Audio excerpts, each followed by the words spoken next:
The popular myth of the American pioneer journey usually follows a simple, linear path. You pack a wooden wagon, endure a few months of hardship crossing the plains, stake your claim on a patch of dirt, and spend the rest of your days enjoying the peace of the West. The reality was far more brutal. Samuel James Brown entered the world in April of 1875 during a severe Idaho blizzard. Born under 2 feet of snow, his survival required a lifetime of constant struggle. Samuel spent his life settling and resettling the West. Between his birth and his death in 1950, he rebuilt his entire existence from absolute zero a dozen times, establishing homes across 3 different states and 2 countries. This diagram shows what we can call the resilience loop. Samuel's life followed a continuous cycle.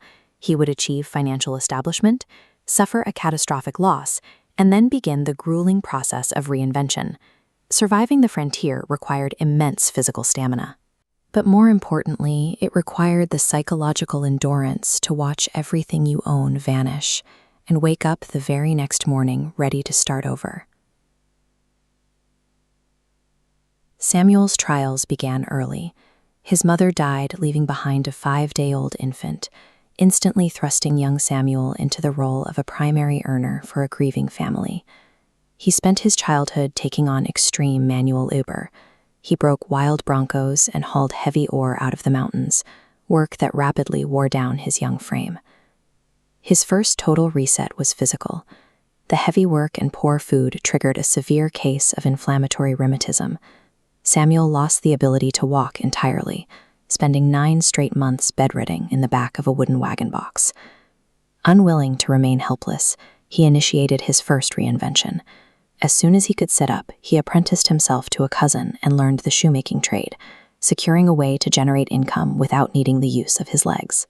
When he eventually took a contract to build a heavy rock fence, he still lacked the strength to stand. He threw his tools ahead of him in the dirt, hobbled forward, and laid the stones while crawling on his knees. The frontier broke his bones and joints, but his drive to produce remained entirely intact. Bodily illness, however, was only the first test of his endurance.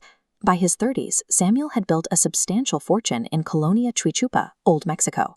He owned massive cattle herds, operated a large adobe supply store, and secured highly profitable beef contracts for a new railroad line. Then external forces intervened. In 1912, the violence of the Mexican Revolution engulfed his town. His wealth vanished in a matter of days. Looting armies ransacked the area, supposed partners forged orders to steal his hidden supplies, and the railroad contracts completely collapsed. Samuel and his family fled across the border into New Mexico. They arrived as refugees with absolutely nothing to their names. Now in his 40s, he entered his second major reinvention. He set aside his former status as a wealthy merchant, rented a livery stable, and worked a 500-acre farm, selling alfalfa for 25 cents a bale just to keep his family fed.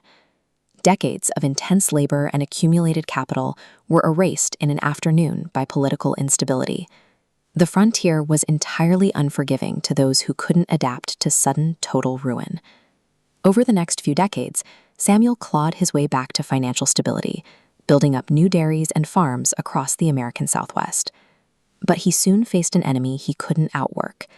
He was struck with paralysis agitans, a severe neurological condition that systematically stripped away his motor control and nerve function, causing constant, uncontrollable tremors. He sought out specialists across the country and consulted a Mayo Clinic. The medical verdict was final. There was no known cure, and his condition would only deteriorate. Facing his third catastrophic reset, Samuel realized he could no longer break horses or manage massive cattle herds. He immediately pivoted to industries requiring less physical force. He purchased hundreds of white leghorn chickens and took over a small grocery store and post office with his wife, Catherine.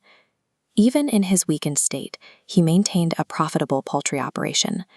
His nervous system failed, his hands shook, and his physical strength faded.